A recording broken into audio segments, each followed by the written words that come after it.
Tüm zamanların en sevilen Broadway gösterilerinden birini beyaz perdeye uyarlamak kolay bir iş değil. 2004 yapımı operadaki Hayalet film uyarlamasıyla 20 yılı aşkın süredir tartışma yaratmaya devam eden Joel Schumacher'e sorun. John Chu, yıllar süren geliştirme sürecinin ardından Wicked'ı 2 bölüm halinde sinemalara taşımak üzere seçildi. 2024'te vizyona giren ilk film, eleştirmenler ve gişede büyük bir başarı elde ederek Rotten Tomatoes'da %88 gibi rahat bir puan aldı. Oyuncu kadrosu sayesinde başarılı oldu. Ariana Grande ve Cynthia Erivo, çekimlerin ötesine geçen bir bağ geliştirdi ve ne yazık ki birer mem haline gelen aşırı duygusal bir basın turnesinin malzemesi oldular. Ancak bu artan bağ, film için bir nimet oldu çünkü ikili, Glinda ve Elphaba olarak ekranda büyüleyici bir performans sergilediler. Güçlü vokalleri, başroldeki ikilinin kimyasını neredeyse gölgede bıraktı. Wicked for Good, selefinden daha hızlı tempolu bir sonla bitiyor ve hikaye, müzikal hayranlarının ve sıradan hayranların zaten çok iyi bildiği kaçınılmaz sona doğru ilerlerken dramı ve riskleri artırıyor. İzleyicilerin çoğunluğu her şeyin nasıl bittiğini bilse de, Grande ve Erivo, kader tarafından yolları ayrılan iki eski okul arkadaşı arasındaki karmaşık ilişkiyi ustalıkla işleyerek büyüleyici bir final sunuyor. Erivo ve Grande arasındaki kimya her zamankinden daha iyi. İlk film için yaptıkları basın turu bazılarının hoşuna gitmemiş olabilir. Ancak Erivo ve Grande'nin birbirlerine gerçekten hayran oldukları inkar edilemez.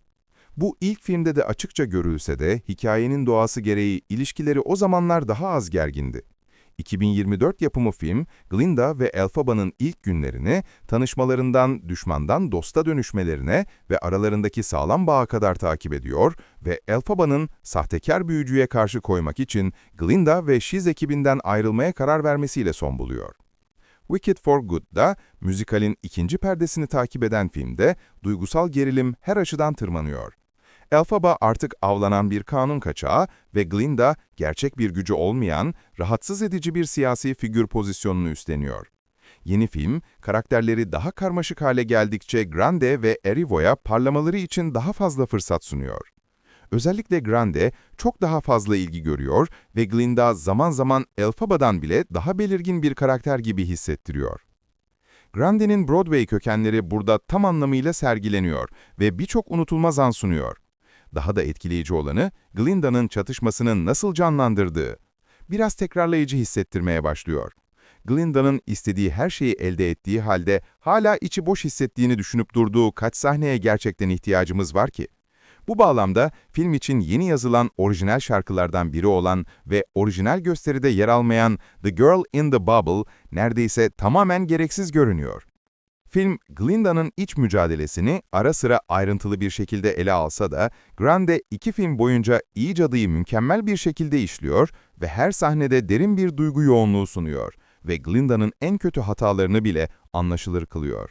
Sonunda, Glinda'nın Elphaba'yı yaşadığı deneyimler sayesinde yaşadığı dönüşün sonuna kadar hak edilmiş ve inanılmaz derecede tatmin edici hissettiriyor. Filmin görselleri daha göz kamaştırıcı. Birçok izleyicinin orijinal filmdeki soluk görseller nedeniyle büyük eleştirilere maruz kalmıştı. Bu görseller, Oz büyücüsünden bekledikleri renkli sihirle uyuşmuyordu. İkinci film, iyileştirilmiş set tasarımı ve aydınlatmayla bu sorunu büyük ölçüde çözüyor. Kusursuz kostümlerse daha da dikkat çekici. Wicked'ın kendine az havalı giyim anları olsa da, Wicked for Good her açıdan onları geride bırakıyor.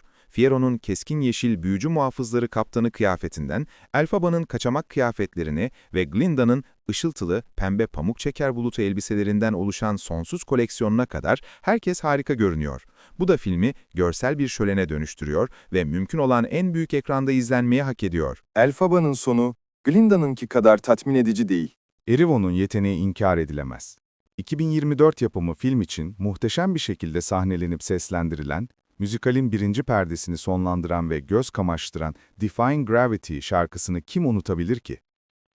Wicked for Good, Erivo'nun benzer şekilde yeteneklerini sergilemesine olanak tanıyan birçok şarkıya sahip. Özellikle de ikinci filmin genel olarak en iyi şarkısı olabilecek No Good Deed şarkısında etkileyici. En zayıf anı, film için yazılmış diğer orijinal şarkı olan No Place Like Home. Ama Erivo'nun performansından dolayı değil. Daha ziyade The Girl in the Bubble gibi gereksiz ve anlatıya zorla sokulmuş gibi hissettiriyor. Elphaba, zulümden kurtulmak için Oğuz'dan kaçan konuşan hayvanları toparlamaya çalışırken gereksiz bir ekleme. Ne yazık ki, Jonathan Bailey'nin Fiyeros'uyla kimyasının uyuşmaması, merakla beklenen diğer ikinci bölüm parçası As Long As You're Mine'ı da rayından çıkarıyor. Chu, daha genel bir kitleye hitap etmek için cinsel içeriği azaltma kararı aldı ve bu da baharatlı parçanın kesinlikle sönük kalmasına neden oldu. Bailey ve Erivo'nun her biri bu kadar etkileyici ve baştan çıkarıcı olmasına rağmen, aralarındaki kimyanın ne kadar az olduğu biraz şaşırtıcı. Özellikle de Grande ve Erivo'nun arasındaki kimyanın ne kadar güçlü olduğunu gördüğünüzde bu daha da belirginleşiyor. Glinda ve Elphaba arasındaki bağ, Fiyero ve Elphaba arasındaki bağı gölgede bırakıyor ve filmin başından sonuna kadar çok daha gerçek, hak edilmiş ve duygusal bir his veriyor. Bu noktada Bailey'nin ikinci bölümde, özellikle de ikinci yarıda yapacak pek bir şeyi yok. Müzikali bilenler nedenini bilir. Ancak izleyiciler onu belli bir noktadan sonra neredeyse hiç göremez. Uyumsuzluk sorunu, Elphaba'nın sonunu, özellikle de Glindaki ile karşılaştırıldığında çok daha zayıf hissettiren bir zincirleme etki yaratıyor. Bu, hem Elphaba ve Fiero'nun aşkına bu kadar önem verme yeteneğinden, hem de Elphaba'nın adalet arayışındaki hikayesinin açıkçası oldukça saçma bir şekilde çözülmesinden kaynaklanan bir sorun. Yardımcı oyuncu kadrosu çoğunlukla mükemmel. Bailey biraz kazıklansa da, geri kalan oyuncular For Good'da orijinaline göre daha parlaklar. Marisa Boat, Elphaba'nın trajik kız kardeşi Nessaros Trop rolündeki kısa sahneleriyle özellikle öne çıkıyor. Trop, ikinci bölümde berbat babalarının ölümünün ardından Munchkinland valisi rolünü üstleniyor. Boat, ilk filmde zaman zaman sinir bozucu görünebilen Nessaros'a büyük bir sempati aşılayarak, izleyicilerin her ne pahasına olursa olsun sevilme tutkusuna karşı hislerini pekiştiriyor. Doğu'nun kötü cadısı sahnesi, teneke adamın tanıtımıyla doruğa ulaşan muhteşem ve korkutucu bir sahne. Ethan Slater, Bailey'nin tam tersi bir yolculuk yaşıyor. İlk filmde gereksiz ve yetersiz hissettiren Slater, Wicked for Good'da özellikle Ned Saros'la etkileşimlerinde ve cadı avcıları yürüyüşü sırasındaki kısa anlarını en iyi şekilde değerlendiriyor. Hikaye, Madame Morrible ve büyücü söz konusu olduğunda gerçek düşmanın kim olduğunu karıştırıyor. Ancak büyücü, doğası gereği daha ilginç bir karakter. Morrible'ın motivasyonları en iyi ihtimalle belirsiz. Ancak Yu, özünde tek düze bir kötü adamla harika bir iş çıkarıyor. Ve Grande'nin canlandırdığı Glinda ile etkileşimleri filmin en komik anlarından bazıları. Goldblum her zamanki gibi çok eğlenceli ve Elphaba'yı kendi saflarına çekmeye çalışan büyücünün Glinda ile oynadığı harika filminde harika bir performans sergiliyor. Ne yazık ki filmin sonu aceleye getirilmiş gibi duruyor çünkü Glinda adalet dağıtmak için oradan oraya savruluyor ve film büyücünün izleyiciler için sürpriz olmayacağı ama karakteri için kesinlikle sürpriz olan oldukça önemli bir sırrı açığa çıkarmasına hiç yer vermiyor. Sonuç olarak Wicked for Good, hikayenin tatmin edici bir sonu ve Broadway gösterisinin ikinci perdesinin sağlam bir uyarlaması. Müzikal parçalarından en iyi şekilde yararlanıyor.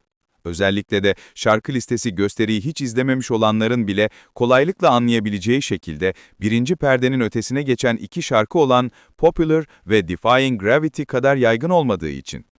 Grande ve Erivo, doğuştan oynadıkları rollerde parlıyor ve Oscar adaylıklarına aday görünüyorlar.